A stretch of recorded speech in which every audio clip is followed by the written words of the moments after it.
Now we have our fifth, and in this case it'll be the final video on the Surds topic, where we are going to look at the process of what we call rationalising a denominator.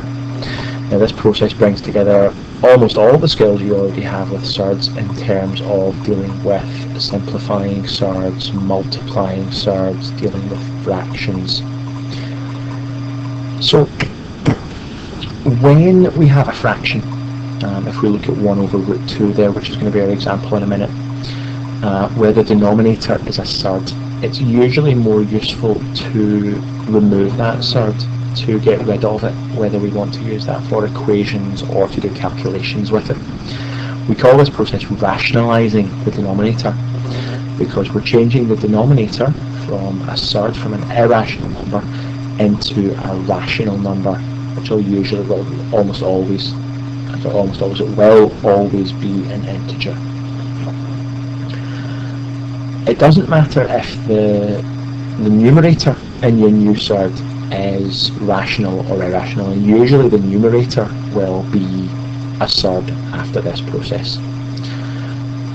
So in order to do that, just very briefly, what we do is we multiply the numerator and the denominator by the surd, which is in the denominator of your fraction.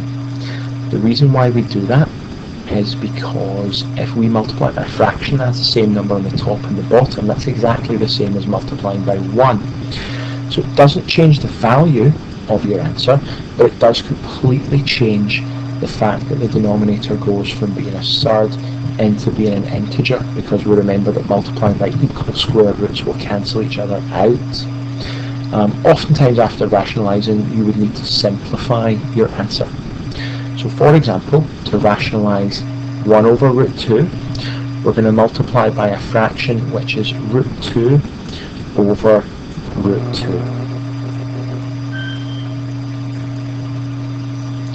So we're going to multiply here by root 2 over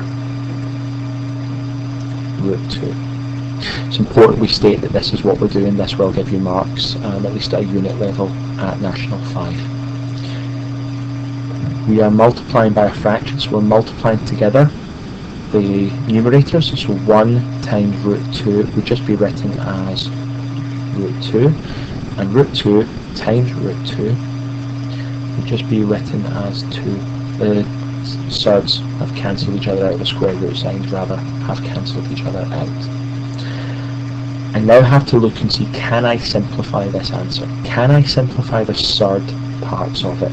Root 2 can't be simplified in any way, so that is my final answer, root 2 over 2.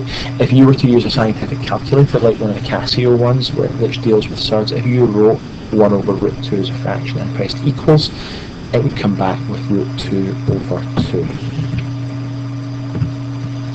So let's look at another example. I have 3 over the square root of 5. So I am multiplying by this, by square root 5.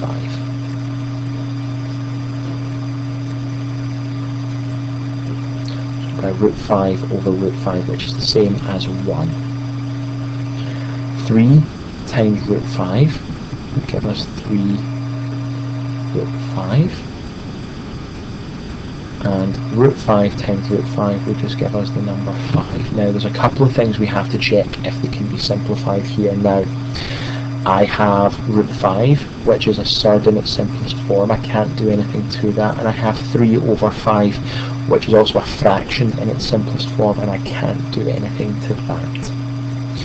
So that is my final simplified answer. Now let's look at this. I have the square root of 2 divided by the square root of 6, or root 2 over root 6.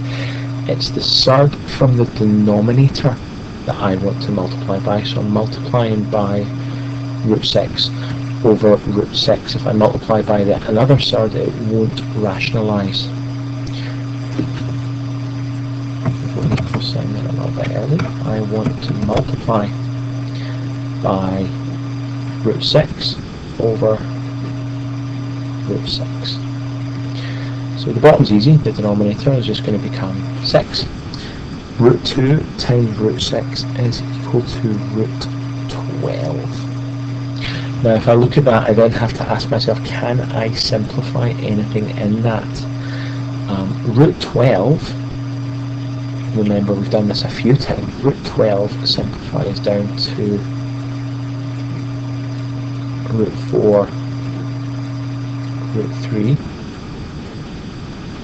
over 6. So that is then 2 root 3 over 6.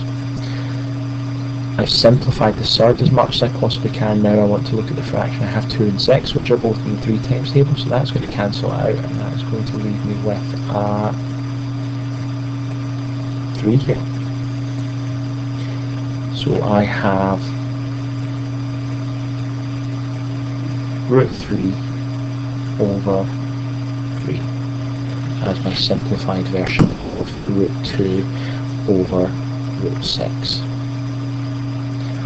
And now we'll look at our last example in this topic. We are going to have, we see here, 5 root 3 times root, that's divided by root 15. So I'm then going to multiply everything here by the square root of 15 over the square root of 15. What happens next? Identical square roots cancel one another out.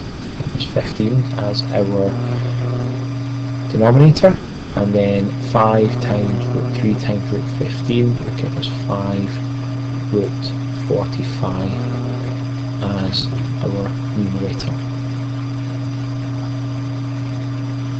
I have to simplify root 45, so that is 5 times root 9 times root 5 all over 15, which is equal to 5 times root 9 is a 3, so that's 15 root 5 over 15.